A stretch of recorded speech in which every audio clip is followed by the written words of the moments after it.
Good afternoon, everyone. My name is Dan Tishner. I'm a professor of political science and a program director at the Wayne Moore Center. So it's my pleasure to welcome you to today's event on behalf of the center. I like to say at the beginning of all these events that the center does not receive dedicated funds from either the university or the state. And so like OPB and other things, we survive on the donors of the donations of private folks. And so if you can make a contribution, we'd be much appreciated. So let me also highlight that we have an exciting upcoming event. Our Wayne Moore's Chair, Representative Peter DeFazio, will be giving a talk on March 6th at 5:30 titled Democracy, the Challenges Ahead. And as I think most people in this room know, he's the longest serving member of Congress in Oregon history, so I think his insights about our democratic future will be particularly powerful. Now to introduce our distinguished speaker today. Jane Junn is the USC Associate Chair in Social Sciences and Professor of Political Science in Gender and Sexuality Studies.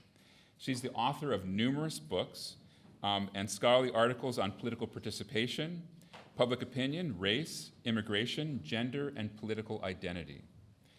Jane's definitive study of education and democratic citizenship won the American Political Science Association's most prestigious award for the best book on government, politics, or international relations. It used to be called the Woodrow Wilson Award. It's been denamed.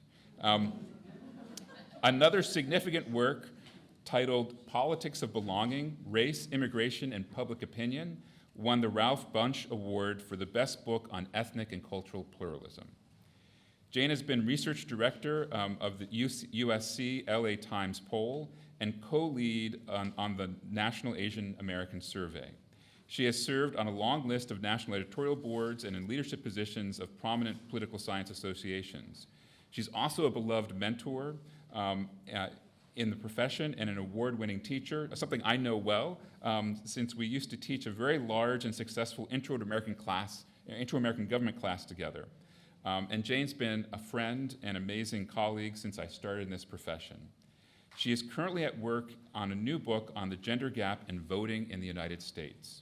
And I think you're going to get a flavor of this new research in her talk today. So please join me in welcoming Dr. Junn to the University of Oregon.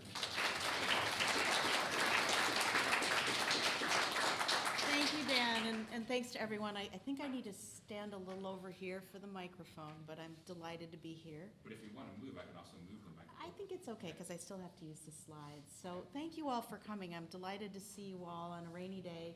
I guess it rains here a fair amount. So I'm delighted to be here. I just want to thank Dan and also everybody at the Wayne Moore Center who made this happen, Rebecca and Abby. Thank you to you both and all of you for coming. I have just finished a book. It's just called Women Voters. It's kind of a boring title, but actually a really important thing. That book is coming out this year with Cambridge University Press. But I realized that I didn't get it all. And I realized that one of the main things that I could not answer is why it is that so many women voters in the United States supported Donald Trump in particular in 2016 and 2020, and probably, unless there's somebody in the room with better information, probably going to be the nominee for the Republican nomination for U.S. president.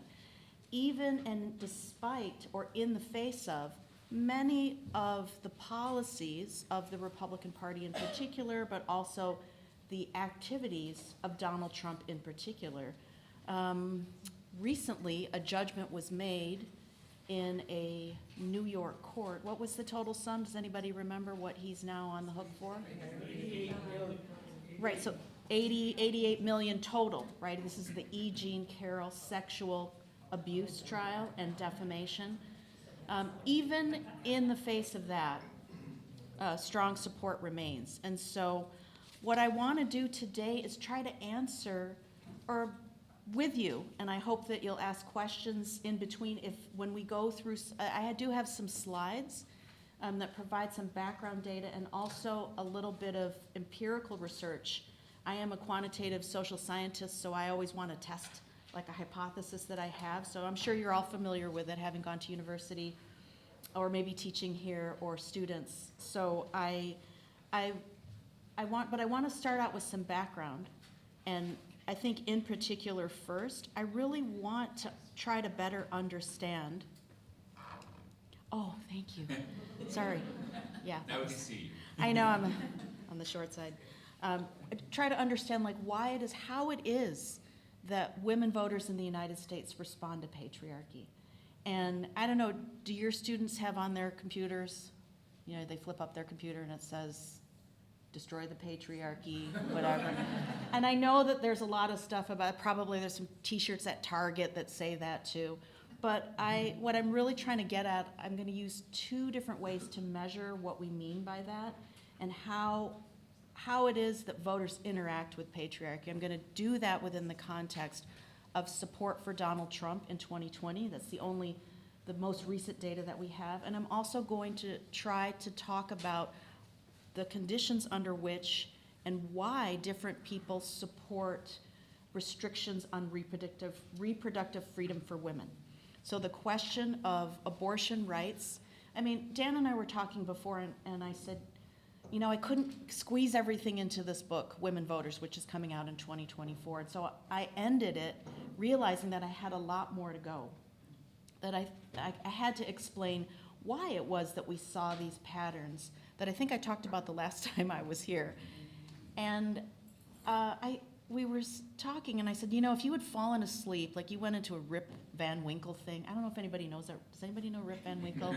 Okay, thank you. So what is this, like some like old Swiss story or like English story? Someone who falls asleep for a long time and wakes up. Like if you'd fallen asleep in 2014, and then you woke up again and you're like, oh, 10 years later, would you believe what's happening? Would you say, wait a minute, this is like, have I gone backwards in time? Have I gone back when America was great? You know, wait a second, I thought we had a right to reproductive freedom. I thought women had control over their bodies by a federal mandate, and that is to say by constitutional law. So a lot has changed in those 10 years. I'm not wanting to say that there's a particular point in time in which it has changed. But nevertheless, I think it's incumbent upon us to try to understand what's going on. There's lots of institutional reasons, but my focus is trying to understand what's going on in people's heads. Like, why are they thinking this? Where does this come from? So I want to focus on a concept that I'll bring to you in a moment on patriarchal values. So what constitutes, how do we measure, how do we conceptualize something like what's a patriarchal value?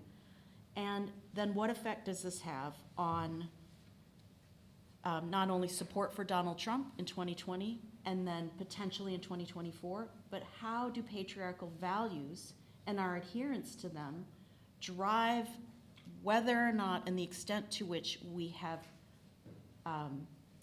we support restricting abortion rights. Because the last time I checked, well, not anymore. I never doubted that I had that right, but I have two daughters and they now don't. Certainly not if they were in Texas or Florida, and I suppose other places. Alabama's had some more recent interesting developments as well. So before we begin, though, I just want to say that there are going to be three parts to the talk, but I just want to begin by asking you to think about, I want you to think heterogeneously. So often when social scientists make arguments about how things are, like this thing affects that thing, it's perceived as if it is this homogeneous effect, right? Like you see a tiger on the trail and everybody runs, probably, right? If you see a tiger on a hiking trail, you'll run, or a lion, whatever, maybe you have lions here, mountain lions here. But it's actually much more heterogeneous in politics. So what I'm showing you here, I don't know if anybody remembers that. And is that a pussy hat that you have on? I mean, It's kind of a model. just a cat hat. But it's, you know, like that could, I wonder if it developed after pussy hats were out. I mean, of course, cat hats were always popular, cat lovers among us. But as you can see on the one half of the photo, this is from when the day after Trump was inaugurated in 2016. There were two very different responses, right? So there was the women's marches all throughout the United States. I think the biggest one in Washington, D.C. And then this other picture, Make America Great Again on t-shirts. I don't know if you can see, but they have little toupees on. So those are little blonde toupees, for Trump's hair. And this is taken, I believe, in a rally in Alabama. And I want to just tell you about this quote that's at the top. The same heat that melts the butter also hardens the egg. Did anybody study psychology? Have you ever studied psychology? All right, so there's a famous guy named Gordon Allport who was a personality psychologist, I don't know, from the 50s. And he would say, okay, you stand in front of your stove, you turn the heat on, put the pan down. Pan gets hot, right? Take some butter off, put it in the pan. What happens to the butter? It melts. Crack an egg, put it in. What happens to the egg? It hardens. So you can have a circumstance, a very important stimulus, political phenomenon such as Trump, and it can have two very different effects. So what I want to always urge you to think about is how effects they're very often heterogeneous. And I'm going to argue, too, that they're partly heterogeneous because of the nature of and the influence of political parties and party ideology. But at the same time, one effect, one stimulus, that same heat is going to have two very different effects. And so we don't want to say, like, oh, all these people are terrible or all these people have the wrong idea, because it's quite possible. I mean, you may think, like, all the people that you know who have the opposite political opinion than you are completely wrong, but they probably feel the same way about you. So I do want us to think about, like, how much heterogeneity is out there. That's what social scientists exploit, is heterogeneity. So the first thing I want to talk about, I've got three parts to this talk. The first one is really about misplaced expectations. And I want to correct some of those misplaced expectations and give you a new conventional wisdom. So this is a photo of Donald Trump with his hands on Steve Bannon, and an article written by one of my favorite commentators, David Remnick of The New Yorker. I think he does a New Yorker podcast. I love that podcast. But he writes this in 2018, 2 years after Trump is elected, quote, even Steve Bannon recognizes that female voters will punish Donald Trump for his cavalier dismissal of assault and abuse allegations. Really? Did it happen? Not so much, right? So we get into this idea of we have these misplaced expectations. There could be some people, and there could be some female voters who punish Donald Trump. But for the most part, it didn't happen, right? So how do we get into this idea that women are Democrats? Because most everybody thinks women are Democrats, right? Okay, you were here last time. Okay, so I think I may have showed you these last time, but whenever whenever you're looking at the New York Times or whatever, you're going to see these. These are just data on how there is a gender gap in voting. And so you'll see in 2008, there was a gender gap of +7 for Barack Obama. In 2012, even though it was a much closer election, women supported Obama over Romney by a 10-point margin. And even in 2016, when Hillary Clinton lost only in the Electoral College, not in the popular vote, to Donald Trump, there was an 11-point deficit for Trump among women voters. And this sure looks like women are Democratic, right? Sure does. In fact, if you look at 2020 exit poll data, you will see the same thing. In other words, that women 55% for Biden and 46% of the vote for Biden only comes from men. And so there is a 9-point gender gap where women support the Democrat. So you think this is going to be good for 2024, right? You think it's going to be good for 2020? Not so much, right? So what you see is if you disaggregate voting, not only by gender, but by race, what you see is that African Americans, Latinx, women and men are heavily Democratic. They're heavily blue, right?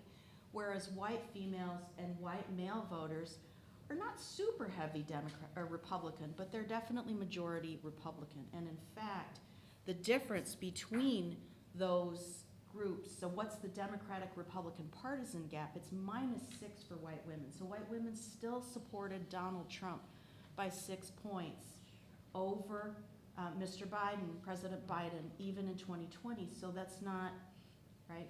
I mean, it's not, compare that to black women, where there's an 87% margin for Biden, the Democrat, over, and even among Latinx female, a 55% margin. So what you see is it may look like women overall, and it's true, both of these things can be true at the same time. Women overall are more for Democrats, even in 2020, but that pattern is only true among women of color. So this is just another data source, you see the same things, right? You see the same patterns. So it's also the case that this is true in 2008, in 2012, and in 2016. White female voters are consistently Republican Party supporters. I'm gonna pass over that one. I'm gonna show you this one first, sorry, Don Draper. These are the only two national elections for president that white females have supported a Democrat by a majority are 1964 and 1996. Both, who was it in 96? Clinton. William Jefferson Clinton, a Southern man. And who was it in 1964? LBJ, another Southern man. I think there's something to that. I don't have a paper on that, but I think there's something to it. So I guess what I'm saying is it's a pattern, it's a long-standing pattern. But I also want to note overall, when we talked about heterogeneity a moment ago, when you look at the whole race-gendered composition of the 2020 electorate, who's the biggest slice of the pie?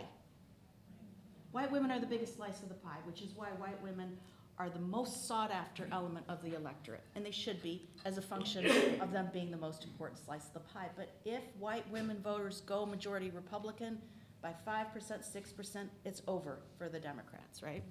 So one thing I wanted to talk about, if there's another thing, so it's, I'm afraid to say consistent from last time that I was here, I can't remember what year it was consistent. Pre-pandemic, so it was before the 2020 election. It still happened, so in other words, white female voters kept with the pattern of majority support for Republicans, but the Democrat won that year, mainly because of much higher turnout among voters of color and among Democratic women, okay? So that did help. So if there's one that if you remember that, I'm glad if you remember that, but I want you to remember one other correction to the data. When we say voters, who do you think of when we say voters? Political science thinks of him. Does anybody know who this guy is? It's Don Draper, right, from Mad Men, if anybody watched that show. It's an old show now on HBO. But can someone read that quote? This is from 1964, and this is a classic American political science. You cut your teeth on this book, The American Voter, if you study political science as a quantitative researcher. Can someone read it for me? Can you read it for me? Women who tend to leave politics to the men folks, even though they are willing to go to the polls, register here as having a more impoverished level of political concept formation. Right, so it's okay, don't worry if the women folk are not that sophisticated, because the men will tell them what to do. Now, you might be like, oh, is this ancient? No, it's really not, it's 1964. So in your mind's eye, when political scientists would think of who's an American voter, they think of Don Draper. But actually, is that the case? Since when have American women been the majority of the American electorate? Some people, if you go to a cocktail party and you're like, hey, are there more women or are there more men in the American electorate for presidents? People will be like, well, it's probably women by now. But then you're like, oh, well, when was that? People might say, oh, 2000. And I'm like, maybe a little further back. What does the data say? Women have been the modal voter. There are more, in other words, there are more women voters in the American electorate since 1964. Okay, so women are the modal voter. So he's not your guy, she is, right? Does anybody remember Betty Draper when she shot the pigeons? Okay, so I tried to show this slide at the Library of Congress, and they wouldn't let me show the slide, I guess because it had a rifle in it. But the point is that Betty Draper is your modal voter. She's a white woman, she's white, she's a woman, she lives in the suburbs, somewhere in New York, right? She's a gun owner, she's a Republican, and she's divorced, right? This is after she got divorced from Don. But what I'm saying is that we need to reorient thinking about who are the modal voters. 53 to 54% of the voters in American elections are women today. And that is not that different from how it was 50 years ago, 60 years ago. So everybody get used to that. That being the case, I just want to show you this. It always annoys me. It annoys me deeply. When people present data, this is from the VoteCast, so it just shows you what proportion of the electorate. Why are white men always first? They're always first. They're not the biggest group. Guess what? There's more white women than there are white men in every category, as you see highlighted in yellow. In every category, there are more women in the electorate, period, hands down, across all race and ethnic groups. But we always put white men first. So when we had to introduce Hillary Clinton, she was the female candidate for president. Do you ever hear anybody saying, Joe Biden, the male candidate for president? No, you don't, because he's the default category. So the first thing that I want to correct is not only that women are the modal voters. When I say women voters, I'm just talking about voters. But women voters are, in fact, the most important voters in the American electorate. I also want to make a correction when we think about the importance of gender and race. Gender is important, but race is probably more important. And you can see this by just how variant the support is for Democratic candidates versus Republican candidates. So whites are more evenly split, still more Republican, whereas everybody else, so that is to say the 25% of the population of voters today in the US electorate is Black, Latinx, Asian American, or something else that's not white, or a combination of. They are heavily and disproportionately Democratic. So,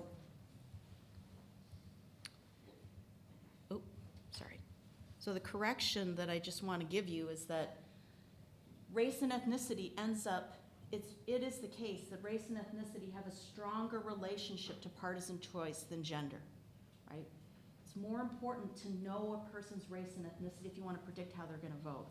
There's been majority white female support for Donald Trump in 16 and 20, and I'm afraid I do not expect it to be different in 2024, despite, what was it, $87 million, $83 million judgment made against Trump for defamation of E. Jean Carroll and sexual assault of E. Jean Carroll and others. I believe there's a new trial starting on election interference in the state of New York, given the Stormy Daniels hush money cover-up. Okay, there's another one.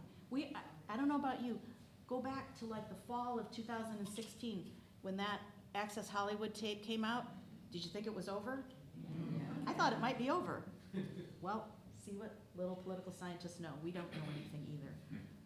The gender gap is actually a race gap in the aggregate, and that gender gap exists within categories of race and ethnicity, so even Asian American women are more Democratic than Asian American men, Black women are more Democratic than Black men, etc. And that's true across them. That does, just because there's a gender gap within race, doesn't mean that the gender gap is actually the thing that's driving elections. It's a combination of race and gender. It is that intersection. And remember again, white women only vote Democratic by a majority in only 2 elections in the last 19 federal elections. And the last thing, do this at the next party, wine and cheese you go to, ask them, when was the last, like, who's the majority, the modal voter in the American electorate? Most people will tell you women. Men will sheepishly say, oh, it's probably women. And then, but how long ago? It's been since before 1964. Women are the modal voter, the most important voters in American politics today. So does anybody have any questions on that? Yes? What impact do you foresee from overturning Roe? Okay, good question. What impact, I'm just going to restate your question. What impact do you see on overturning Roe? I'm going to get to the abortion attitudes question in a moment. I think it could be important. Like we think about places like Kansas, right, that passed a constitutional amendment, Ohio that passed a constitutional amendment. I think these are both important questions, not necessarily for converting Republican women voters, but instead for activating Democratic voters. So when we think about predicting election outcomes, we have to think not only every election is a new electorate. Remember that. Yes, Allison. Do we see age differences? So if you were to look at young white women versus older white women, are we seeing trends in any particular way? So Professor Gash asks, are there differences by age? In other words, are young white females less Republican? What do you think? The naysayer and hopeless person in me says not especially. Not especially is correct. Yeah, so let's say, for example, if you just look at, I'll give you this little piece of data here. You look at whites 18 to 29, still majority Republican. This is 2016. So, like if you, in California, we have a voter registration file. I mean, you probably have one here too, but we have a voter registration file. And if you look at young women, young white women under 30, they're registered more Republican than they are Democratic, even in California, especially in California, right? Laura's like, mm-hmm. So yeah, it's, yes. Are Arab Americans not numerous enough, except maybe in Michigan, to make a difference in your statistics? Fascinating question. Are Arab Americans, we don't have enough of them, but would they make a difference in Michigan? I'm gonna say yes, possibly, probably. Michigan is going to be a contested state. I don't know enough about that yet. And also the question would be, would that constituency go for Trump instead of Biden? Would they stay out of the race? Would they vote for a third party? It remains to be seen.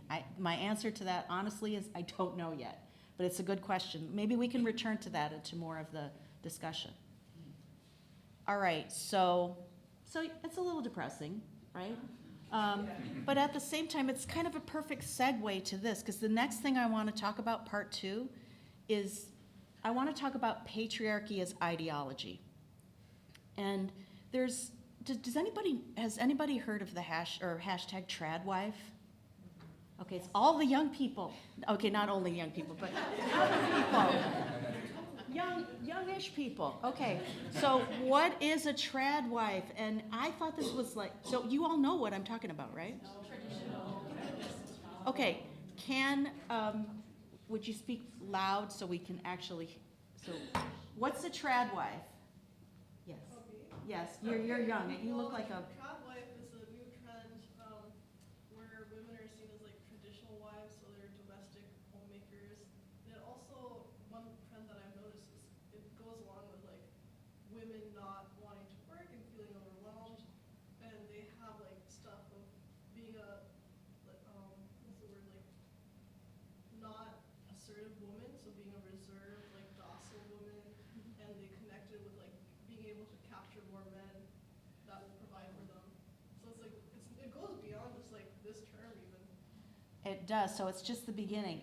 I just warn you, if you actually Google hashtag tradwife, you will go down some very deep, dark rabbit hole for many, many hours to go. So it's much broader than this, but tradwife is not the kind of thing people my age call themselves, I think, or people my mother's age. Tradwife is really something that seems to be a phenomenon among young people, and young women in particular. So what is it about? It's about bringing tradition back. So these are just a couple of posts. I'm not sure where they were from, Instagram, I think. Quote, "I'm happier as a housewife obeying my husband than I was as a career woman obeying my boss." So this is a young woman, and I don't know who makes cookies in their living room, but this lady's got cookies being made in her living room. Unlikely. The other one that I thought was, these are just exemplary, right? So if you actually go and look at tradwife and you hear about people talking about, it's primarily young women, I think millennials really, right? Or Gen Z? Probably both. It's very like social media influencer driven. Right. Yeah, so it's really interesting. So it's a lot on TikTok, a lot on Instagram, and I don't remember where this one comes from, but she is known as the obedient wife. Quote, "Call me old-fashioned, but I was raised to serve my husband. I clean the dishes and cook him food. I do whatever he says because he is my husband, and he makes the rules around the house. He owns me. If he ever cheats on me, it's because I was lacking." Now, so I know it sounds kind of loony, but at the same time, this is what people are saying. Now, I don't think we have any systematic research yet on how wide trad wife is, but trad wife in many ways corresponds to patriarchy as ideology, right? That's such a perfect statement. I mean, not great grammar and stuff, but nevertheless, it's a perfect statement of what I wanted. I want to bring tradition back. I want to be docile rather than agentic, right? So I just bringing this up as a little bit of a tidbit to think like this is not something that people are that can't find in the data. It's all out there. And younger people are especially, and the influencer could be they want you to buy their hand cream or their cookie recipe. Yeah, well, some of it, I mean, really isn't like about ads though. Like some of it, people like really, there's this one that in particularly, and she wears these like long dresses with like feathers as she's like hand cooking with like her rings on, and like she's not selling anything but this like insane lifestyle. Like no one cooks wearing their fancy fur robe. So yeah, a lot of it's not even tied to like advertisements specifically. So it could be an identity, and it could be, but what I'm saying is that patriarchal ideology and the idea of that, it's not a thing of the past. So we didn't wake up all of a sudden and after 10 years of sleeping and thought, oh, where did all these women in long flowery dresses with lace come from, cooking cookies in their dining room or their living room? I think that it actually has a pretty clear call backwards, and that is to maintain both gender and racial hierarchies. And it comes in part, I'm giving you 1964 again, because 1964 is the first date that we can really show significantly that there are more women voters in the electorate. These are two pictures that if you go to the Museum of the African American in Washington, D.C., you will see these huge versions of these that just come at you. And what are they? They are women for the most part. On the left side of the screen, they are protesting school desegregation in the American South. And they're saying, the little boy is holding up a sign that says something like, "All I want is a clean white school." So this is a throwback to maintaining the tradition of separation of the races, right? Segregation. But it's also about a gender hierarchy. The picture with the little baby doll in the coffin is a prop that these women protesters, they were primarily women because they protested during the day and during school days. And this was, does anybody remember Little Ruby Bridges? Right? So she desegregates the William Franz Elementary School in New Orleans in 1964. And they bring this prop around and they say, she's 5 years old. This is going to be you, dead in a coffin, if you continue to try to desegregate the school. She persists. She goes to school the entire year, walked to school by a U.S. Marshal, right? And there is a famous drawing in illustration in one of the kind of like the Saturday Evening Post type magazines from back then. And she still remembers it, right? She has dreams about, the coffin. But what's most prominent in this, women are at the forefront of maintaining a racial as well as a gendered hierarchy. I don't need to bring you Phyllis Schlafly. Does anybody remember her? Okay, right, so I was gonna put a picture up of her, but not today. All right, so let's do a little theorizing now. Let's conceptualize, what do we mean by patriarchal worldview? This could encompass a lot of different things, from trad wife to anti-civil rights protester, but I really like to think of it as a politicized orientation where patriarchy is central. It's taken for granted, right? Where gender, it's an ideology toward gender that relies on complementary stereotypes. And this is a mechanism for justifying patriarchy as a status quo, traditional system of social organization. There's a few more, so I'll hold it at the very end. So what's important about this? When you say, like, the world should be unequal, when you look at those trad wife TikToks, they're like, the world is unequal, and I like it that way, right? I want to be lesser. I want to be subservient, which is kind of sickening, right? But at the same time, why does this make sense? People, or patriarchy, helps to construct complementary stereotypes, where you construct advantaged versus disadvantaged groups as possessing very distinctive, offsetting strengths and weaknesses. So you have to make sense somehow of the inequality by saying, well, women were meant to do that, and men were meant to do this, right? This is a story as old as the hills. Inequality is therefore legitimate because everyone has their natural role. If you're wondering why there's so much negativity and oppression now of LGBT people, and in particular trans people, is because it blows your mind. It blows patriarchy's mind. They can't deal with it because everyone has a natural role as a man or a woman who should be together as a heterosexual. It's very consistent with that. Patriarchy's all part of that. Complementary stereotypes are more pronounced when there is a notion that there is a perceived threat to the status quo, right? Why does Make America Great Again work so well? Because it was supposed to be so good back then when stuff was normal. When a man was a man and a woman wore heels and a dress to the White House, right? I think it was during the Trump White House, women had to wear stockings and heels, or maybe not stockings, but dresses and stuff. So when things were normal. So these stereotypes helped to restore a person's sense of a just world. So social psychologists would say that there's a psychological relief saying, okay, men and women are unequal, it's because it's supposed to be that way. Tradition tells us it's supposed to be that way. I feel more comfortable being submissive, right? So what ends up happening is we create, or patriarchy helps to create these complementary gender stereotypes. Men, agentic, competent, achievement-oriented, right? You're good if you're out there being, aggressive and stomping around the stage. Women instead should be more communal, warm, interpersonally oriented. Women in the room, if you've been yelled at for being too pushy? I think so, right? And because it doesn't fit the stereotype of what women should be. And I can think of what this means then. So that's just kind of the overview. It's just like this is like a couple of chapters long, but that's more or less what I'm trying to say. But how do you operationalize it? So let's say patriarchal worldview is at work here. What ends up happening for women is that you create good and bad women, right? So you have measures of things like social psychologists and political scientists, we have questions like benevolent and hostile sexism. And they reflect a very deep ambivalence toward agentic women in patriarchal society. But if this is the case, how can you be agentic as well as also a woman if it creates an inner conflict?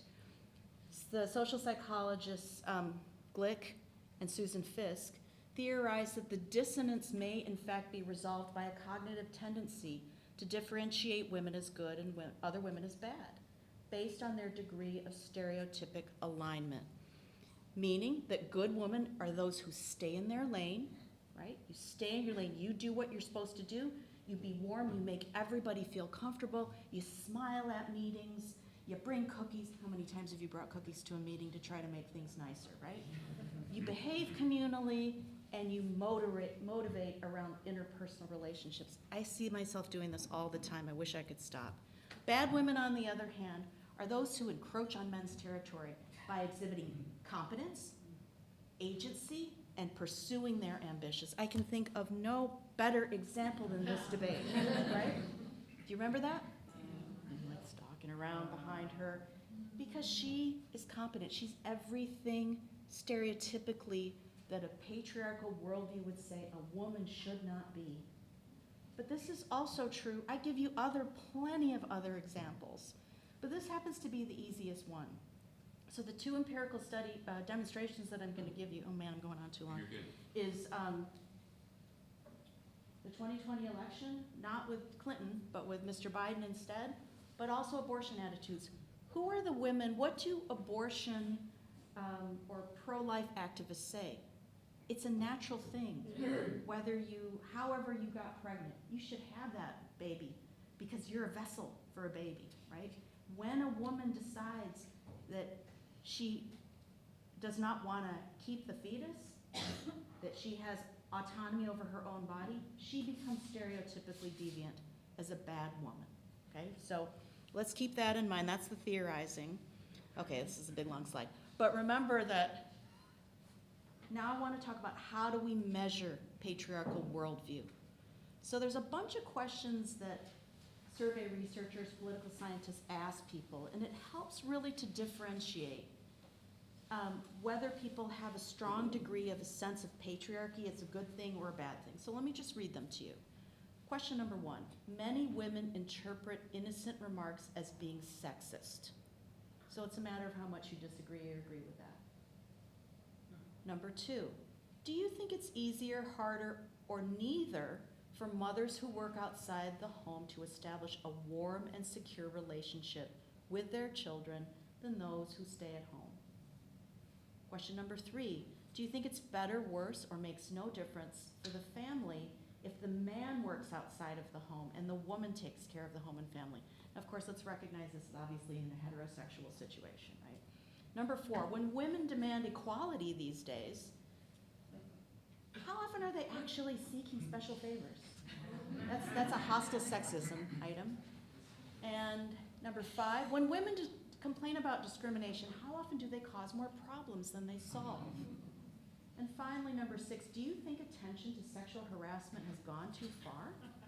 And the other alternatives. So do you think a lot of people agree with these? Or how high of patriarchal worldview is there? Let me give you just some data on that.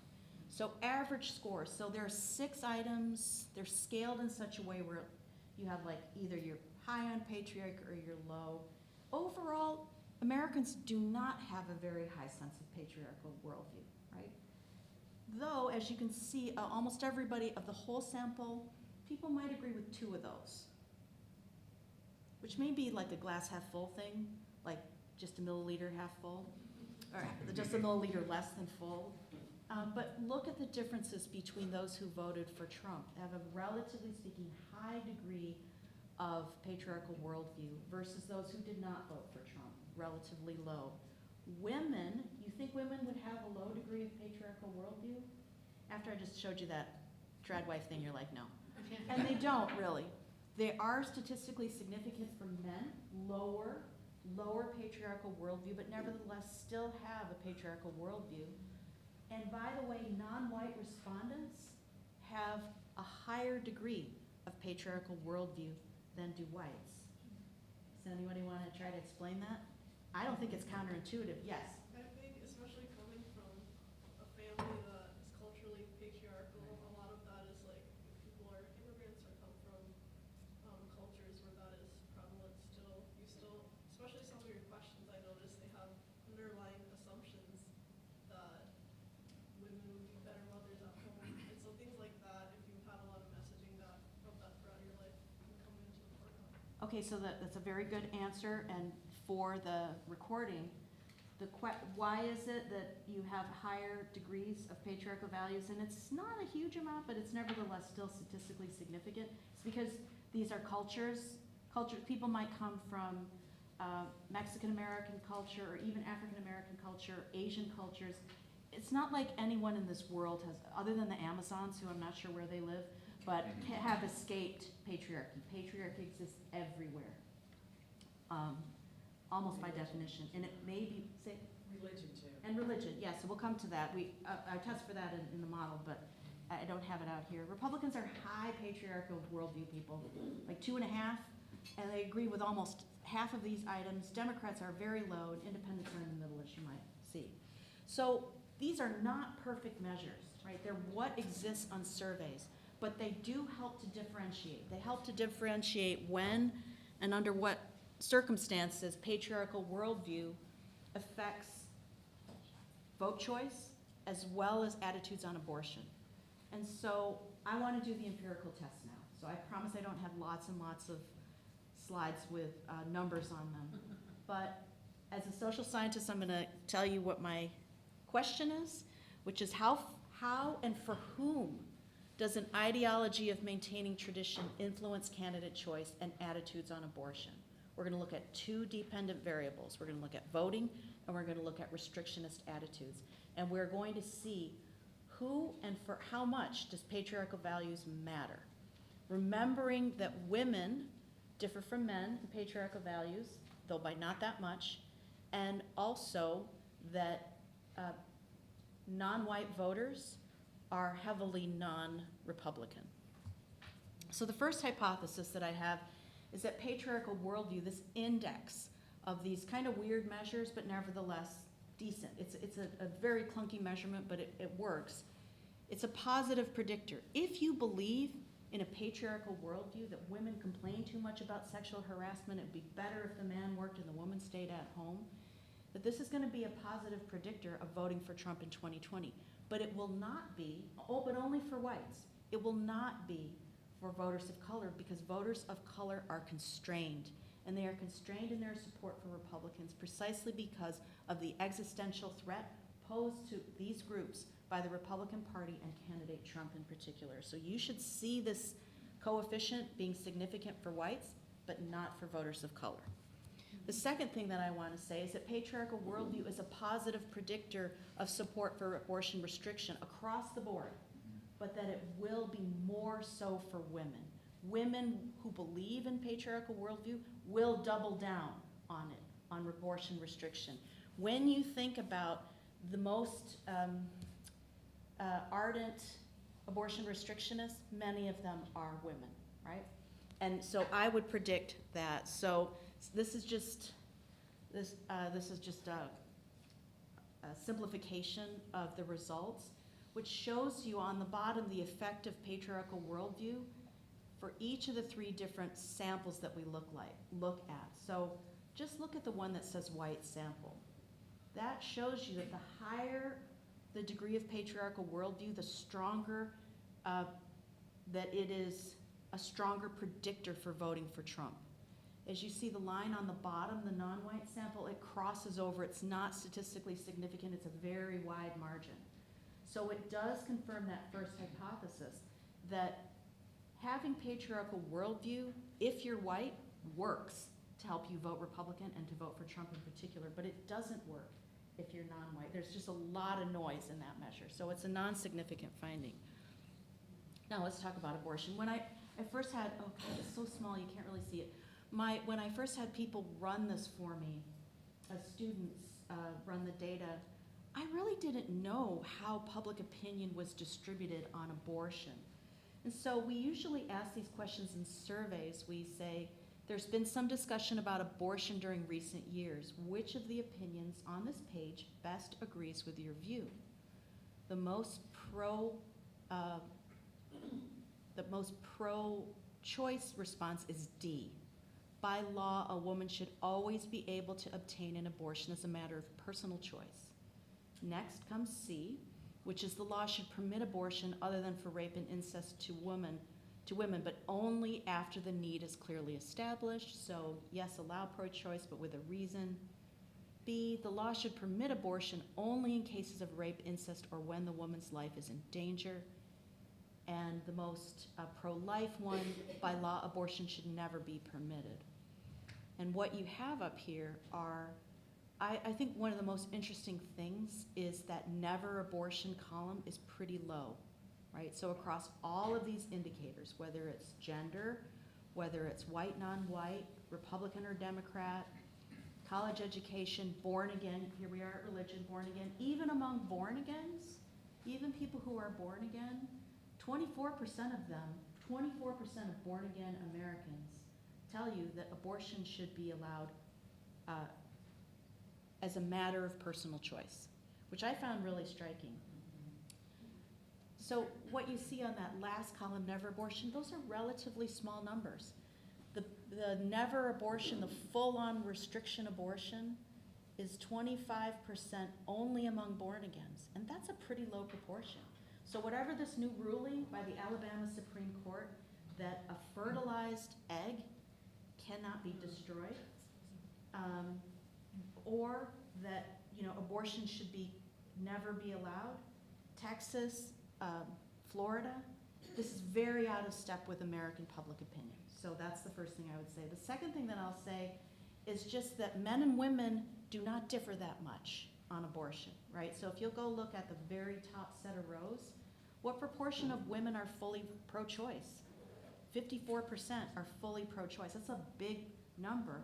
But among men, it's pretty close. It's 49%. That's not even statistically significant. So the notion that men are all pro-life and women are all pro-choice, not true. In fact, there are the same proportion of men and women, 11% and 10%, who say abortion should never be allowed. So the idea that abortion is a woman's issue that women only support, not so, right? It's also the case that college-educated people are more pro-reproductive rights, that non-whites are more pro-reproductive whites, that people who live outside of the South, and in particular, people who did not vote for Trump are heavily pro-choice without conditions. So that just gives you the, can we stop for a minute? Because when I first saw this, I was like, wow, I thought for sure that women would be much more pro-choice than 54%. And even with conditions, only 66%. Two-thirds, only two-thirds. I thought it would be higher. What do you think? That makes sense to me, considering the number of men who pay for abortions for various reasons that has value. Herschel Walker, for example, right? The Georgia Senate candidate who lost. Yeah. I think he paid for an abortion for one of his girlfriends. So you're saying, I'm just repeating for the tape. As a man, that could have value to them. So abortion is, have access to that. okay, good. So you're not surprised by it because you think men also can potentially gain from it. Yes? Well, I'm thinking what's missing up there is kind of the Roe v. Wade category. Because personally, I'm somewhere between C and D. And I think you might capture more pro-choice if that option were up there. Because I'm a little uncomfortable with D, but I'm also not comfortable with C. So I'm really, that wishy viability kind of thing. So Okay. I just wanted to- So that's to say, so the response is that in fact, we do need kind of a when is a fetus viable, or have some kind of an understanding or a thought that viability of the fetus could be on its own, in other words, outside of the human, is a part of the consideration. This is just a question that we had on the American National Election Study, but I hear your point. And that, that's a tortured element of that opinion in 1973. Yes? Well, if you have a patriarchal worldview, then you wouldn't really have any problem ceding control over your womb to men. Correct. So it would make sense that a fairly large number of women would be quite okay with that because they're okay with ceding, responsibility and control over their lives in every other way. So, So- or in some way. So a patriarchal worldview would mean pretty obvious that you would be anti-choice. Because it's just part of ceding authority and doing what your husband tells you. Unless your husband wants you to get an abortion, which I guess you could argue is the other part of it. Yes? Yeah, I'm curious about this. I want to historicize this a little bit. I could be wrong, correct me, but for example, the 19th Amendment, the right for women to vote at the federal level, comes out of, on the tail end of the temperance movement, which is actually a backlash against, let's say, a dysfunctional male populace, right? And so that's to say that it's already sort of inherently conservative by which women actually gain the right to vote, in particular white men, of course, at the time. And I'm wondering, in a similar way, the current, what you're seeing in the data, is the other side of women's values is their perception of the changing standards of men, masculinity. And that there's a backlash against precisely this opening up the spectrum of what masculinity in men can look like and can be in the world, which deviates from a traditional, the down draper folks.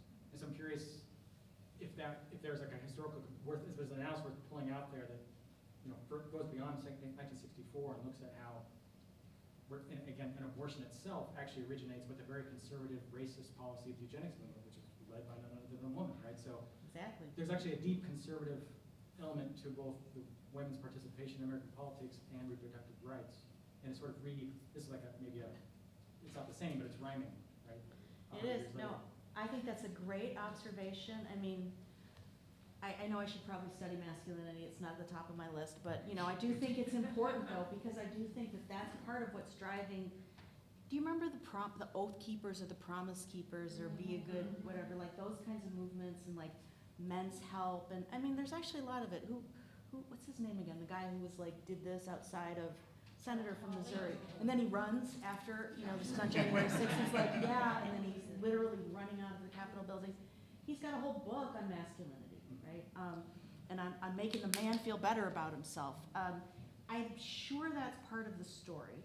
I'm not a historical political scientist, but you're absolutely right. When I went to this previous book that I just finished writing on women voters, a lot of what happens, you're correct, a lot of what happens in terms of women's suffrage is built off of the temperance movement, but it's not necessarily consistent with it, right? Because you could go either way. It's mostly built off of post-Civil War keeping African Americans down. I would say it's as much racist as it is about temperance, whereas the idea is that women, it plays right into patriarchal values because women are supposed to be better, they're more pure, they'll make politics better. But there's an ebb and flow of that throughout history. I think that's such a great point, and I thank you for that. Are you an historian? Only by hobby. Okay, well, good. Welcome to the club. So yes, I think there's definitely something there. And masculinity, I'm focused a lot on what women are thinking, but it's also quite important to, you know, to recognize what men and how this is working out politically, because one really crucial question for race and politics scholars is what are Black and Latinx men going to do in 24 with Trump? This, as you could see from the earlier data, there's already a gap and probably a bigger one. There are stronger patriarchal values among Black and Latinx men really than any other group. You have a point. Yeah, thank you for focusing on patriarchy as a big trend right now, that many of us are distressed about the movement towards authoritarian. Part of the same thing. It is all part of the same thing, and there are all these men out there, you know, being strong male leaders, and a lot of it, you've been, you know, you're very persuasive on patriarchy, and there's other white Christian nationalism Same thing. I would add to that Yep. as being some of the major factors. I think many of those are in the same category. I don't do enough on religion. Someone here was talking about religion, because that's an important element, but it's all part and parcel of the same sphere of not great stuff. You had a point, and then you had a point. If I go outside of this kind of theory into another theory in biology, so if you have all the way back to all of our ancestors, animal ancestors, there is a hard wiring to protect the young, both by male and female, well, it depends on species, but generally to protect the young, the male and female will fight to protect the young. So there's a hardcore hormonal driven, et cetera, for the species. And I wonder, especially among those who have become parents and who have had grandparents, that's even more hardwired. They've gone through that entire process of creating life and birth and then bringing children. So if that biological, hard wiring would say, be behind some of the people saying, you know, there should never be an abortion. Mm-hmm. You know, It could be. all the way back to, you know, we've got to have more people in the clan, you know, or whatever. Well, a lot of times those are the reasons what people give. A good way to test that would be to look at people with children, without children. Is there variation? To my knowledge, there isn't a lot of variation. So it doesn't mean that it's not there, but it doesn't show in a significant way in the data. But it's a good point. Well taken. Yes. Yeah, so back to your question about like not being surprised that so many women oppose abortion, I think if we go back and look at like when this debate really becomes politicized, we can see, I think we can take like Phyllis Schlafly, for example. She wasn't necessarily directing her attention towards abortion, but her response to the ERA was a response to a threat to her own identity. And so these trad wife sort of women, or these women who buy into patriarchal ideals, feel threatened when sort of other women are able to have agency, because it has really significant impacts on their relationships with men and heterosexuality and, things like that. Yep, no, that's a very good observation. Does anybody remember the little props that she used?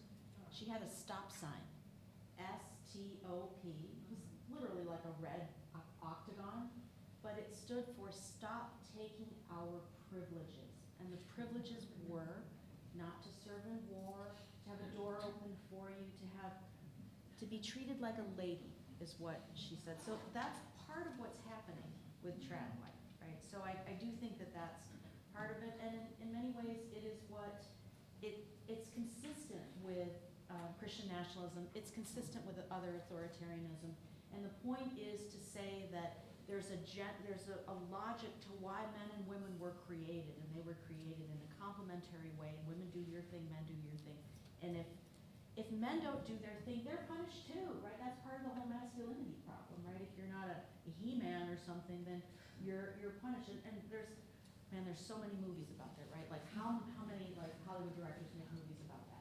Laura, and then kind of building on that, I'm thinking about on the right, the rise of women like Cardi Lake or some of the really aggressive, agentic women on the right. Are they agentic for themselves, or are they doing it for Donald Trump? Okay, and so I'm wondering, like, how does that work with Republican voters? Also, that kind of femininity, or So tight dresses and long hair and fur and stuff like that. I wasn't thinking about their appearance, but yeah, I'm just thinking about their, Well, I mean, we don't have a lot of systematic research on that, and I'm just gonna give you the case of Nikki Haley. When Nikki Haley gave the whole thing about I'm gonna stab you with my 5-inch stiletto, I thought, I bet that won't work with Republican voters. It doesn't work with Republican voters, it works with a slice of them, because remember the heterogeneity, he melts the butter also hard as the egg. It might work with some, but what you're talking about are candidates. These candidates do not win statewide elections, not even in Arizona, right? Carrie Lake, right? Where you might win a Lauren Boebert she maybe won't win this time in her new district. What's her name? Marjorie Taylor Greene, thank you. Block that out. She's in a very specific district already, but you're not finding these agentic women or women that pretend to be agentic for Trump. You don't find them winning in wider electoral circumstances. And by the way, Republican women there's not that many Republican women in Congress. There's more, but they have a very narrow lane. Their lane is the patriarchal worldview lane. They can't really ever be, that's part of why Nikki Haley is so despised by the base of the Republican Party. She shouldn't be there, according to them, right? She is out of her lane. She wears too many pants. Or even when she wears a dress, he doesn't like the dress, right? I don't know, but we don't have examples of women candidates, Republican candidates running in a traditionalist sense who succeed at the statewide level, unless it's a really Republican state like Mississippi or Alabama, and even then, no. There's very few women, Republican women in Congress for that reason. Yes. So my question is, what happens if you break it down by income bracket, especially among women? One trend I've noticed in the trad life movement is like a lot of them are wealthier women, and they keep bringing this narrative that they're done girl bossing, they're done climbing the corporate ladder. Capitalism's too tiring for me, and so now I want to be awesome. So there's a lot in there. I don't know, maybe you should write a thesis on that. It sounds like you're interested in it. I don't know, I mean, it's a very strange phenomenon for somebody, born in the 1960s. I just can't even imagine this. I cannot imagine that a young woman would say that, or actually believe it and do it. I do think it's class-based. It's probably a position of privilege. You can't really be a trad wife. If you have to make half the money or more to keep your household running, wasn't there like a Mrs. America contestant who gave birth 2 weeks before and then, won Mrs. America or competed in Mrs. America? It's that kind of a thing, right? But what you're saying, you're asking, is it based in income? My guess is going to be yes. That you can't really be a trad wife if you have to drive a bus 8 or 10 hours a day and then commute to get back and forth to that bus. I do think it's a, and I think it's a very white phenomenon. I don't think it's not only, I think there are a couple of, what do you get on TikTok when you get likes, or what is it on TikTok? What do you do? Likes, Ticks? shares, Likes, whatever. okay. There are a couple of ones, African-American women who have a lot on, but I think that it is, you know, it's not that different from when people sort of threw their hands up about feminism and were like, oh, feminism, now I have to work and take care of the house and take care of the kids and do everything. Now I'm doing 150 rather than 100. So I don't think it's really that much different when only one party is doing the changing, right? The whole society has to change. It can't just be women changing. So is that a failure of feminism? Is it a failure of society more generally? I don't know, but I do think it's a class-based phenomenon. Okay. Yes? Do you advise candidates or political campaigns at all? Me? Do those people reach out to you? No. If only. No. I mean, no, I'm a professor. I mean, I, you know, read books and talk to students, get deep dives into Twitter and stuff, or TikTok. I actually don't really know how to do TikTok, but. So I just want to say, so we have a class coming in at 1:50, so we have about 4 minutes, just so you know. I did want to say, because I was getting all up in my feelings about this, and then I was like, you know, it's okay to like be how you are. I think like when I used to do this with students, it was like it's not that this particular, you know, polarization is a bad way to be or a good way to be. It's more about that it's so restricted to your gender. Like you might be, you know, really into all the femininity stuff, but like it doesn't matter what your gender is. And I just, you know, so it's kind of like, yeah, people cede and give power in relationships all the time. Domination is a thing, It you is. know. But But it's like, let's make it equal. Why does it have to be tied Yeah. to sex? Exactly. So I guess my last thought, or Dana, Can I ask you one? So I'm going to ask you the cross-national question. yes. Like, so how does this compare, you know, if your colleagues who are doing similar research in Germany or in Exactly the same. Taiwan or wherever, is it very similar, or are there other? Well, I think okay, it's not exactly the same, but patriarchy is not, it's sort of like the sun rising in the east and setting in the west. I mean, we'd like to get rid of it, but it's pretty much in the water in most places. And how societies structure it and deal with it is very different. So you might find social democratic societies which don't put all the burden of child care and child rearing on women, or hiring it out or something if you have enough money. So there may be different structures, but let's not forget, why is it that Labor in Britain, the Labour Party in Britain, did not want to enfranchise women voters? Because they supported a conservative party, right? And so I don't think that this is only an American phenomenon. I think that we're at a particularly unique moment where it contributes with many other things, whether it's Christian nationalism, whether it's anti-LGBT, anti-trans, whatever it may be. Patriarchal worldview fits nicely with authoritarianism, fits right in with authoritarianism. And it is such an important part of what could bring down democracy. And therefore, of that 38% of the American population of voters who are women voters, persuade, mobilize the ones who are for democracy to come out and vote, mobilize and try to persuade the ones who are against it, because otherwise the experiment ends. Send young people to college. Send young people to college too, that too. Anyway, I want to thank you very much.